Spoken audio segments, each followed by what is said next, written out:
Hello dear students, मेरा नाम है दिशार अली। आज मैं आपके लिए लेके आया हूँ सेकंड ईयर बायोलॉजी का मॉडल पेपर जो फेडरल बोर्ड की वेबसाइट पे दिया गया है। ये मॉडल पेपर हल करना हर स्टूडेंट के लिए फ़र्ज़ है। सो आपने इस वीडियो को एंड तक ज़रूर देखना है और ये वीडियो आपके लिए वेरी वेरी इंपॉर्टेंट है, क्योंकि इसके अंदर एक तो मैं पूरा आपको माइंड मैप आपका बनवाऊंगा। ये जो एमसीक्यूज़ हैं ये हल करूंगा, और उसके अलावा ये जो प्लान है कि किस तरह आपने मैक्सिमम नंबर लेने हैं 2024 के अंदर, मैं डिस्कस करूंगा।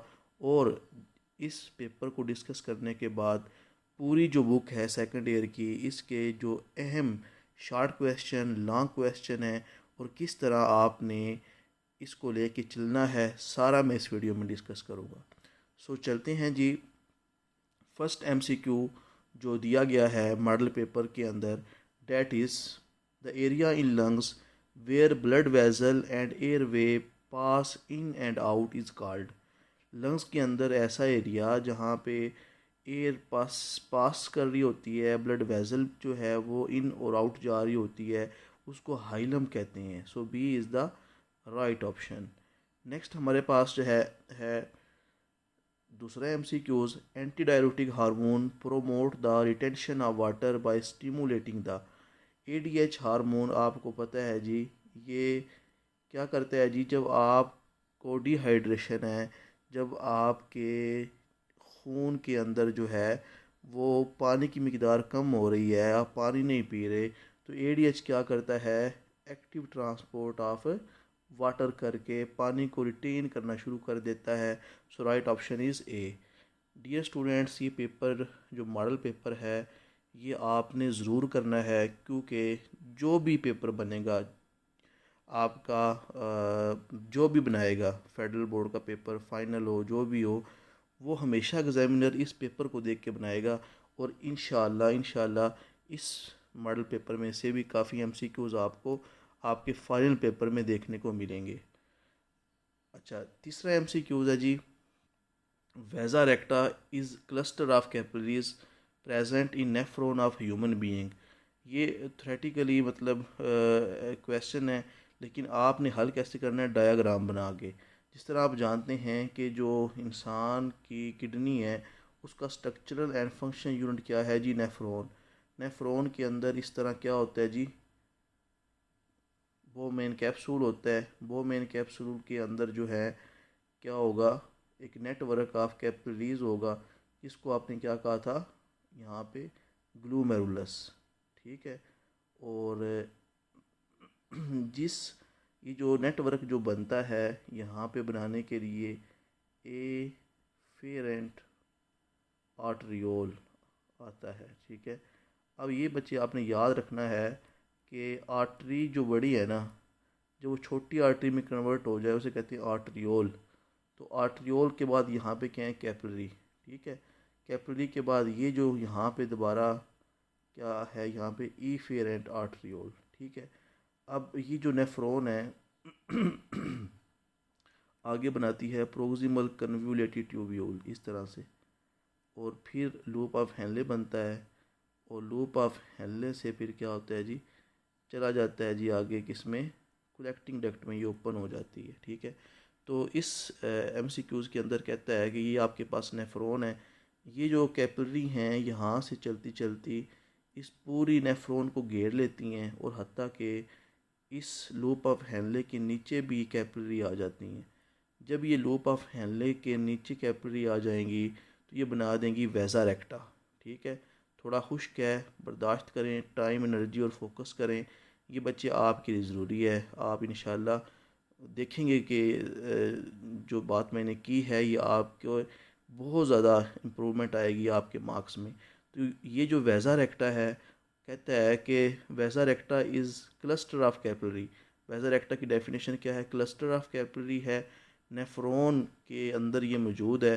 कहता है कि अगर आप क्या समझ लें कि ये जो वेजा रेक्टा है ये डिराइव्ड होती है एक्स एंड सराउंड करती है वाई को। ठीक है। मतलब दोबारा मैं आपको दिखा देता हूँ। क्या कहता है कि वेजा रेक्टा यहाँ पे एक क्लस्टर ऑफ कैपिलरी है, ये नेफ्रॉन ऑफ ह्यूमन बीइंग में पाई जाती है, एक्स से ड्राइव्ड होती है ये, ठीक है, एक्स से ड्राइव्ड होती है। और उसके अलावा कहता है जी वाई सराउंड करती है वाई को। एक्स जो है यहाँ पे अगर आर्टरियोल है, वाई वाई जो है वो क्या ट्यूब लाइक स्ट्रक्चर है, तो इसमें एक्स और वाई क्या होगा, थोड़ा सा क्रिटिकल है, ठीक है। तो आपने जब इसको देख लेना है ना डायग्राम को बना के, तो मसला हल हो जाएगा कि क्या क्या कहता है कि अगर ये जो यहाँ पे वेजा रेक्टा है वो कहाँ से ड्राइव्ड हुई है जी, वो ड्राइव्ड हुई है एक्स से।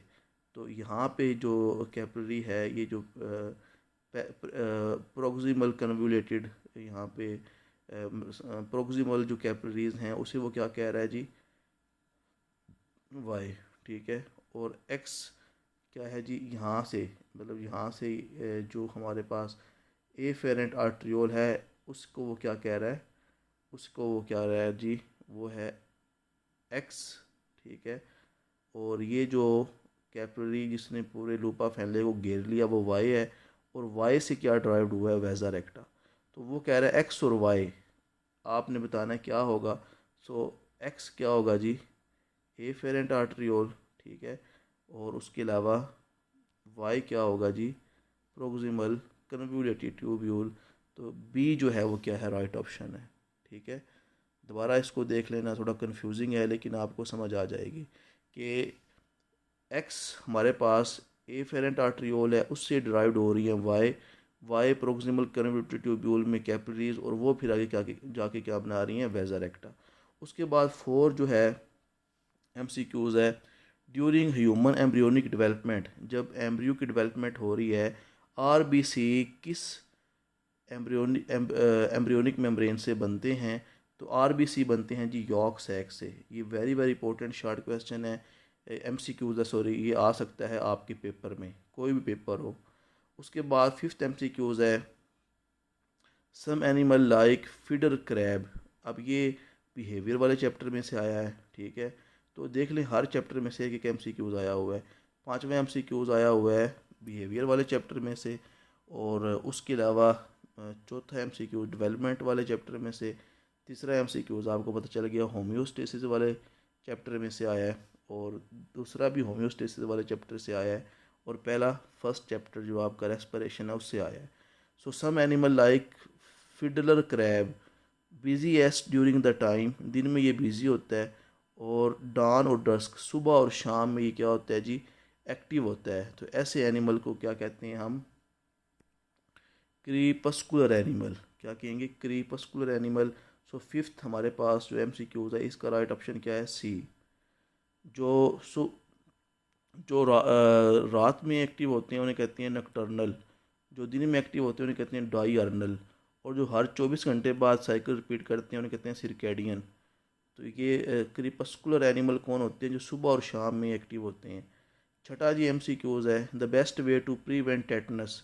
टेटनस आपको पता है जी ये बैक्टीरिया है, मोस्टली जब आप किसी सड़क पे गिरते हैं तो आपको बच्चे डॉक्टर कहते हैं कि जाके टीका लगवा लेना जी टेटनस का। So right option is C. Tetanus से बचने का जो फर्स्ट जो है वो क्या है जी, वैक्सीन है, एंटीबायोटिक, मतलब इसमें बैक्टीरिया को किल करने के लिए ये वैक्सीन लगाई जाती है। उसके बाद हमारे पास है जी 7 MCQs है, the ability to remove wrong nucleotide if it is added mistakenly. तो ये आपको पता है जी, वो आपका जो DNA एंड क्रोमोसोम वाला चैप्टर है उसमें से MCQs है। तो स्प्लाइसिंग आपने पढ़ा था कि स्प्लाइसिंग हमारे पास 2 तरह के क्या होते हैं जी, रीजन होते हैं जीन के, एक होते हैं इंट्रॉन और एक होते हैं एक्सॉन, ठीक है। तो ये आपके क्या हैं, इंट्रॉन, और फिर उसके बाद क्या है जी, आपके रीजन है एक्सॉन, ठीक है। तो जो नॉन कोडिंग रीजन होते हैं, जो कि बच्चे किसी काम के नहीं होते, वो न्यूक्लियोटाइड जो मिस्टेकनली ऐड हो गए हैं उनको बच्चे आपके न्यूक्लियस के अंदर स्पेशल किस्म के स्प्लाइसोसोम एंजाइम होते हैं, वो काट देते हैं कि ऐसे न्यूक्लियोटाइड जो रॉन्ग हैं। So right option is splicing. उसके अलावा कहता है 8वां MCQs है, secondary sewage treatment is mainly due to. ये देखें जी, लास्ट जो चैप्टर है आपका बायोलॉजी एंड ह्यूमन वेलफेयर से आया है, और ये हर बार रिपीट होता है कि सेकेंडरी सीवेज ट्रीटमेंट क्या है जी, एक बायोलॉजिकल प्रोसेस है। याद रखना, जो प्राइमरी सीवेज ट्रीटमेंट है वो है जी आपका फिज़िकल प्रोसेस, ठीक है। सेकेंडरी सीवेज है बायोलॉजिकल प्रोसेस, और जो टर्शरी सीवेज है वो है केमिकल प्रोसेस। ये आ जाना है इंशाल्लाह एमसीक्यूज़। उसके बाद हमारे पास है जी नावा MCQs. Autonomic function of body, जो आपकी हार्ट बीट, दिल की धड़कन है, ब्लड प्रेशर है, रेस्पिरेशन है, इसको कौन कंट्रोल करता है जी, मेडुला, ठीक है। 10 हमारे पास एमसीक्यूज़ है कि transfer RNA can bind at messenger RNA codon UGA, ठीक है। कहता है कि अगर आपके पास कोड क्या है, यूजीए, ठीक है, इसका जो एंटी कोडॉन है वो किसके पास होगा, ट्रांसफ़र आरएनए के पास, ठीक है। किसके पास होगा, ट्रांसफ़र आरएनए के पास। इसमें आपने बस ज़्यादा नहीं पढ़ना, बस आपने यू जो है ना इसकी अपोजिट बेस देखनी है, ठीक है। मतलब यू क्या है, यूरासिल। यूरासिल थायमीन की जगह होता है किसके अंदर, मैसेंजर आरएनए के अंदर। तो अब जो आरएनए है उसके अंदर आपको पता है कि थायमीन नहीं होती। अब ये देखें, जो बी ऑप्शन है इसमें भी थायमीन नज़र आ रही है, और सॉरी ये थोड़ा उसने मिस्टेक कर दिया। सी ऑप्शन जो है उसमें भी आपको थायमीन नज़र आ रही है। तो बी और सी तो आपके ठीक है नहीं हो सकते, ठीक है। और डी के अंदर भी थायमीन नज़र आ रही है, मतलब कौन सा ठीक है, ए वाला ठीक है, ठीक है। कि यू के सामने ए, जी के सामने सी, फिर ए के सामने यू, ये हमारे पास राइट ऑप्शन होगा। उसके बाद है जी हमारे पास 11 एमसीक्यूज़ है। जैसा कि आप जानते हैं एसएलओ बेस है आपके पेपर के अंदर। Knowledge base MCQ, short question, long question होंगे, अंडरस्टैंडिंग बेस होंगे, और एप्लीकेशन बेस होंगे, ठीक है। तो कहता है कि डायाग्राम, मैंने पहले भी बताया, जितनी भी डायाग्राम है उनको सारों को एक बार देख के जाना। कहता है कि गिवन डायाग्राम आप को शो कर रही है रिफ्लेक्स एक्शन। रिफ्लेक्स एक्शन क्या होता है जी, रिफ्लेक्स एक्शन जो इमीडिएट रिस्पॉन्स होता है स्टिमुलस को, उसको हम कहते हैं रिफ्लेक्स एक्शन। और रिफ्लेक्स एक्शन करने के लिए जो रास्ता आप अडॉप्ट करते हैं आपके न्यूरॉन, उसे कहते हैं रिफ्लेक्स आर्क। कहता है कि आपके पास ये डायग्राम है जो रिफ्लेक्स आर्क को शो कर रही है, तो आपने बताना है जो ए बी सी और डी है, ठीक है, इसमें आपने बताना है जी न्यूरॉन सेल बॉडी कौन सी हैं, और नॉन माइलिनेटेड पार्ट मीन के एक्सॉन कौन से हैं। तो बस इतना याद कर लेना, जो ए और जो डी है ना ये हैं आपके नॉन माइलिनेटेड पार्ट, और जो बी और सी है ये आपके क्या है जी, न्यूरॉन सेल बॉडी। इसको मज़ीद आप देख लेना डायग्राम को, ये आने के चांस हैं। उसके बाद हमारे पास कहता है 12 एमसीक्यूज़ है। Which one is not related to insulin. Insulin आपको पता है जी एक हार्मोन है, और ये हार्मोन क्या करता है जी, खून के अंदर अगर ग्लूकोज का लेवल बढ़ जाए उसे कम करवाता है। तो इट प्रोमोट ग्लाइकोजिनोसिस, मतलब ग्लूकोज को ग्लाइकोजन में कन्वर्ट करता है। तो पहला ऑप्शन ठीक है, इंसुलिन ये करता है जी। दूसरा, इट इनहिबिट ग्लूकोनियोजेंसिस, तो ये भी ठीक है। ग्लूकोजियोनेसिस का मतलब है ग्लूकोज जो है ये क्या है जी, कार्बोहाइड्रेट्स है। सम टाइम जब कार्बोहाइड्रेट्स ज़्यादा हो जाती है ना, वो फिर कन्वर्ट होना शुरू हो जाती है प्रोटीन में, फैट्स में, तो ये भी इनहिबिट कर देता है आपका इंसुलिन। सी जो है जी, it's under secretion cause glycosuria. Glycosuria होता है जी अगर आपके यूरिन में, पेशाब में शुगर चली जाए ना, इसे कहते हैं ग्लाइकोसीरिया, सूरिया कैल, ठीक है। तो ये भी वाक़या ही ऐसे होता है, अगर इंसुलिन ना रिलीज़ हो तो खून में जब फिल्टर होता है किडनी से, तो ग्लूकोज किस में चली जाएगी, यूरिन में चली जाएगी। डी ऑप्शन इज़ राइट, ठीक है। इट्स अंडर सिक्रीशन काज हाइपोग्लाइसीमा। कहता है कि हाइपोग्लाइसीमा होता है जी खून में ग्लूकोज का लेवल कम होना, ठीक है। इसकी अंडर सिक्रीशन से खून में ग्लूकोज का लेवल बढ़ता है, कम नहीं होता। सो डी इज़ कह लो कि इंसुलिन से रिलेटेड नहीं है, बाकी तीनों क्या हैं, इंसुलिन से रिलेटेड हैं। नेक्स्ट जी 13 MCQs है, ठीक है। कहता है कि आपके पास एक ऐसी प्रोटीन है जो ग्लोब्यूलर है, थिन थ्रेड लाइक स्ट्रक्चर है, और जो एक्टिन फिलामेंट के गिर्द वो लिपट जाती है। सो आपने बताना है कि कौन से फीचर डिस्क्राइब करते हैं ट्रोपोमायोसिन को। आपने पढ़ा कि जो एक्टिन प्रोटीन है ना, वो इस तरह उसमें ग्लोब्यूलर प्रोटीन होती है इस तरह से, ठीक है, तस्बीह की दानों की तरह प्रोटीन होती है एक्टिन, ठीक है। और एक्टिन के गिर्द एक इस तरह एक धागा लिपटा होता है, इस तरह से एक्टिन के गिर्द एक धागा लिपटा होता है, उसको आपने कहा था वो क्या है, ट्रोपोमायोसिन है। नहीं अगर जेन में आ रहा, सेकंड जो मसल वाला चैप्टर है वो ओपन करें तो उसमें जाके देख लें। सो ट्रोपोमायोसिन क्या होती है, दूसरी खूबी इसकी, ठीक है, थिन थ्रेड लाइक होती है और ये एक्टिन फिलामेंट के गिर्द क्या करती है, लिपटती है। सो आपने बताना है कि सी इज़ राइट ऑप्शन। जो दूसरी और तीसरी खूबी ट्रोपोमायोसिन में होती है, ग्लोबुलर प्रोटीन वाली खूबी एक्टिन में होती है, ठीक है। सो क्रिटिकल क्वेश्चन है जी, ठीक है, गो इन डिटेल। इंटेलिजेंट बच्चे ही मैक्सिमम मार्क्स लेते हैं क्योंकि वो हर चीज़ को पढ़ के जाती हैं, डिटेल में जाती हैं, हर चीज़ आपने करनी है, ठीक है। 14 MCQs आया है जी बायोटेक्नोलॉजी से। बार बार मैं कह रहा हूँ कि ये बच्चे पेपर सामने रख के पेपर बनाना है, कोई भी पेपर हो, तो इसको इग्नोर नहीं आपने करना, ठीक है। सॉरी, अच्छा अब कहता है कि रिकम्बिनेंट डीएनए टेक्नोलॉजी आपने पढ़ा है जी बायोटेक्नोलॉजी वाले चैप्टर में। तो आपने देखा था कि रेस्ट्रिक्शन एंडोन्यूक्लिएजेस एंजाइम इस्तेमाल होते हैं, RFLP मतलब छोटे जो हैं फ्रेगमेंट बनाने के लिए डीएनए के। और कहता है कि इसमें आपने वो टूल बताना है जो इसमें इनकरेक्टली मैच है। कहता है जी सी क्या कहता है, रिवर्स ट्रांसक्रिप्टेज इस्तेमाल होते हैं कम्प्लीमेंट्री डीएनए बनाने के लिए। ये लेक्चर सुन के भी बच्चे आपके बहुत से MCQs क्लियर हो जाएंगे। PCR इस्तेमाल होती है जीन एम्पलीफिकेशन के लिए। तो ये तीनों ठीक हैं, लेकिन बी रॉन्ग है क्योंकि डीएनए लाइगेज कहता है कि ये ग्लू का काम करता है, ये फ्रेगमेंट जोड़ने के लिए इस्तेमाल होता है। यहाँ पे क्या लिखा हुआ है, production of sticky and in restriction fragment. उसके बाद 15 MCQs है, which are phenotype of parent of color blind son and non carrier daughter with normal color vision। सबसे पहले तो कलर ब्लाइंड जो बीमारी है ना, ये हमेशा क्या है, ये एक्स क्रोमोसोम पे होती है, ठीक है, और हमेशा ये रिसेसिव होती है।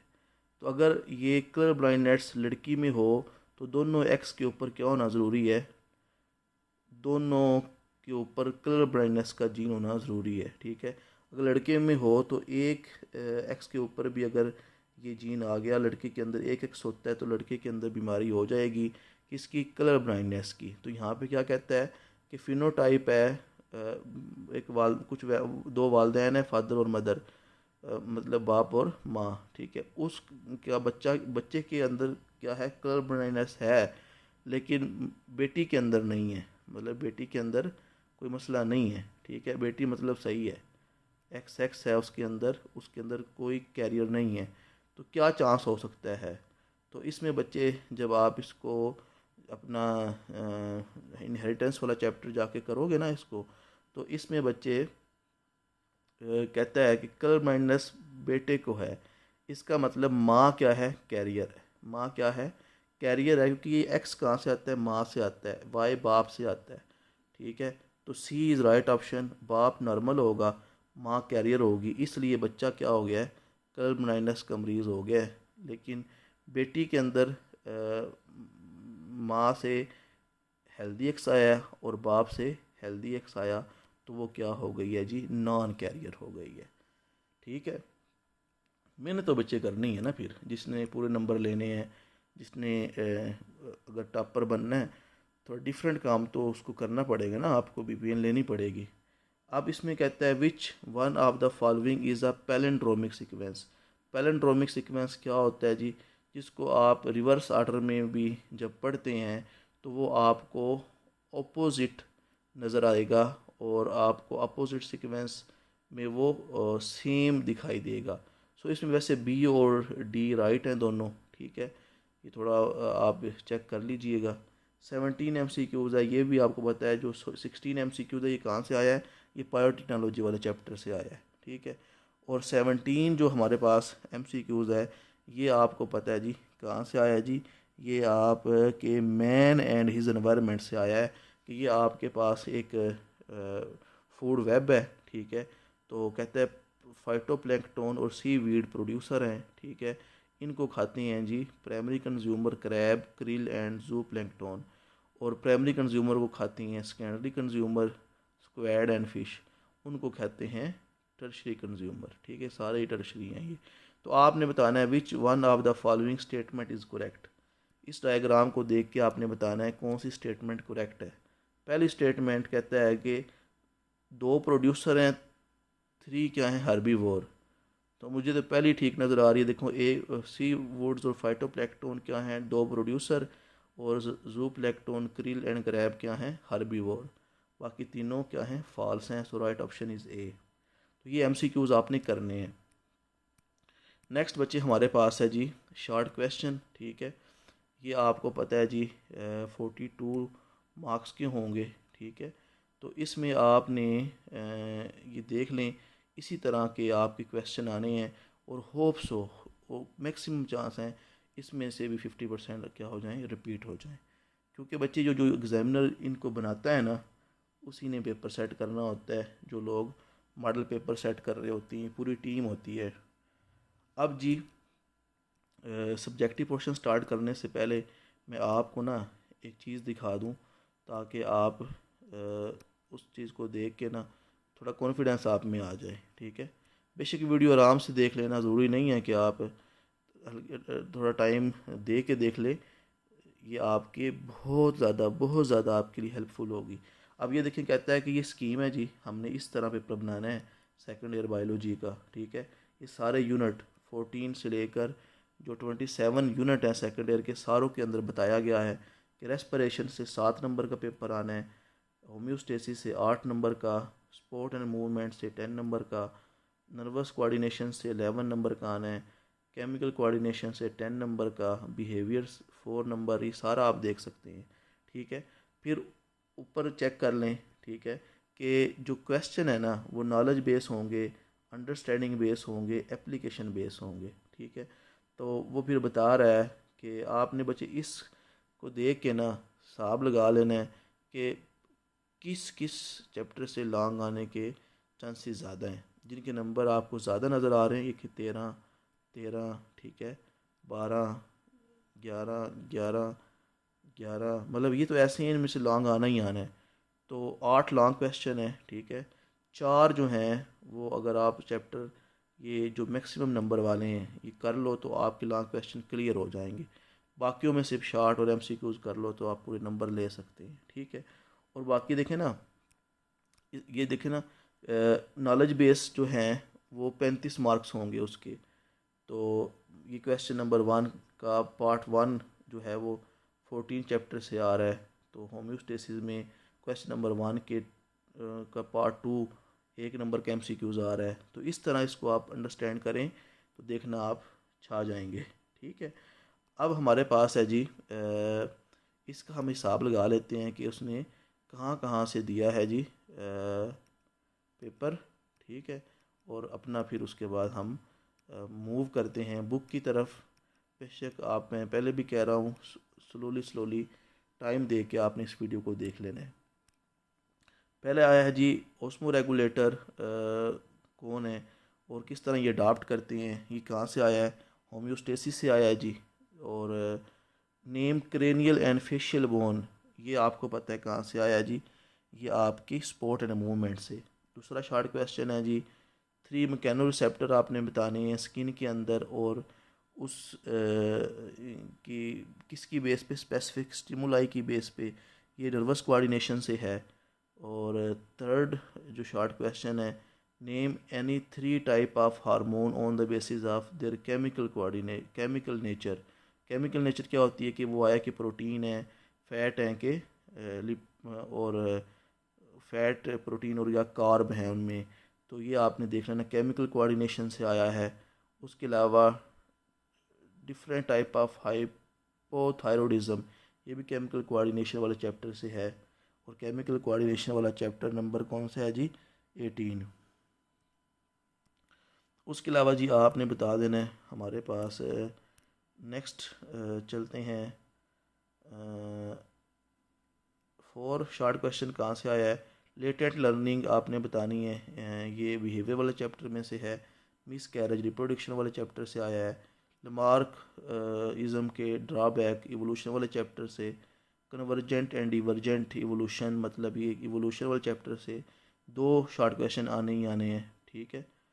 और उसके अलावा कहता है कि पहले चैप्टर में हैमबर्गर फिनोमेना कितना इंपॉर्टेंट है, ये मैंने आपको क्लास में बताया था, ये करना है आपने। Draw flow sheet show the hormonal control of male reproductive system, ये रिप्रोडक्शन वाले चैप्टर से। पैराथायरॉयड ग्लैंड जो है वो किस तरह कैल्शियम रेगुलेट करता है, ये केमिकल कोऑर्डिनेशन वाले चैप्टर से। सेंगर मेथड और ऑफ जीन सीक्वेंसिंग, ये कहाँ से है, बायोटेक्नोलॉजी वाले चैप्टर से। ये सारे बच्चे आप करें बैठ के, वरना आप बच्चे इसको अगर इजी लेंगे ना आपका नुकसान होगा। एटलीस्ट ये सारे शॉर्ट क्वेश्चन आप करें, ठीक है। How does dominance different from epistasis, inheritance वाले चैप्टर से। X X X Y mechanism of sex termination, inheritance वाले चैप्टर से है, ठीक है। उसके बाद कहता है जी रिथ्रोब्लास्टोसिस फोइटेलस, ये भी इनहेरिटेंस वाले चैप्टर से है। Gene expression a strictly regulated process, how gene expression is regulated, ये आपको पता है जी डीएनए एंड क्रोमोसोम वाले चैप्टर से है, ठीक है। तो अगर इसको मैं करवा भी दूंगा आपको किसी वीडियो में। Nuclear power is one of the important source of energy specially in develop country, how nuclear power generation and management में बी डिसएडवांटेजियस। आखिरी चैप्टर जो है बच्चे आपका, उसमें से ही शॉर्ट क्वेश्चन है बायोलॉजी एंड ह्यूमन वेलफेयर से। 13 जो हमारे पास शॉर्ट क्वेश्चन है, ये कहता है कि आपका जो रेस्पिरेशन वाला चैप्टर है वहाँ से है, ठीक है। और 14 ये हमारे पास आपको नज़र आ रहा है, ये होम्योडायलिसिस वाला चैप्टर, होम्योस्टेसिस से है शॉर्ट क्वेश्चन। तो ये आपने करने ही करने हैं, ठीक है। और बाकी बता रहा है कि इस तरह से भी पूछ सकता है। Glucose concentration of substance, urine के अंदर जो कंसनट्रेशन है वो पूछ सकता है, तो ये भी आप वहाँ उस चैप्टर से देख लीजिएगा। Why is blood pump use during dialysis, blood pump क्यों इस्तेमाल होता है डायलिसिस के दौरान। सारी बात है, ब्लड जब आएगा खून से निकल के मशीन में, तो वहाँ भी प्रेशर तो बिल्ड करना पड़ेगा ना, ये भी आप देख लीजिएगा। इस तरह की फ़िगर आ सकती है एक पक्की, ये आपको पता है जी। आपका जो इनहेरिटेंस वाला चैप्टर है उसमें से ये दी गई है, उसको आपने देख लेना। एक्स लिंक्ड रिसेसिव डिसऑर्डर पूछा गया है। और लॉन्ग क्वेश्चन आपको पता है जी कितने होने हैं, 4।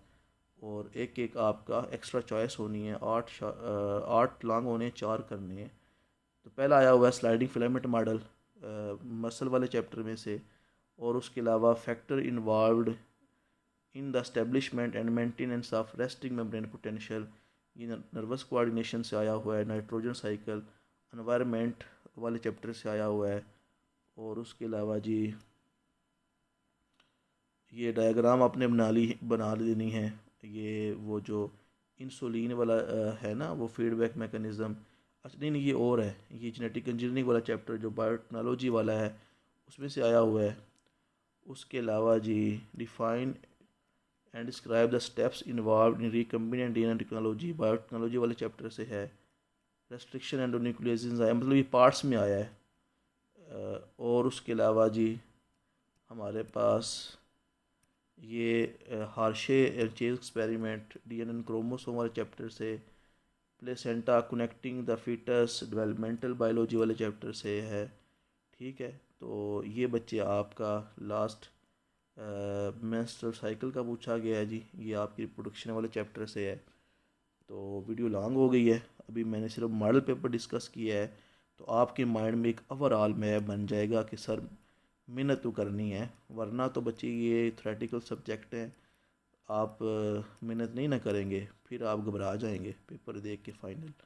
इसको सही तरह से करें, ठीक है। तो वीडियो लॉन्ग हो गई है, एक और वीडियो मैं बनाऊंगा जिसमें मैं पूरी जो बुक है ना उसके शॉर्ट क्वेश्चन अहम जो हैं और जो लॉन्ग क्वेश्चन हैं वो आपको पॉइंट आउट करता हूँ। दुआ में याद रखिएगा। मिलते हैं जी नेक्स्ट वीडियो में। अल्लाह हाफिज़।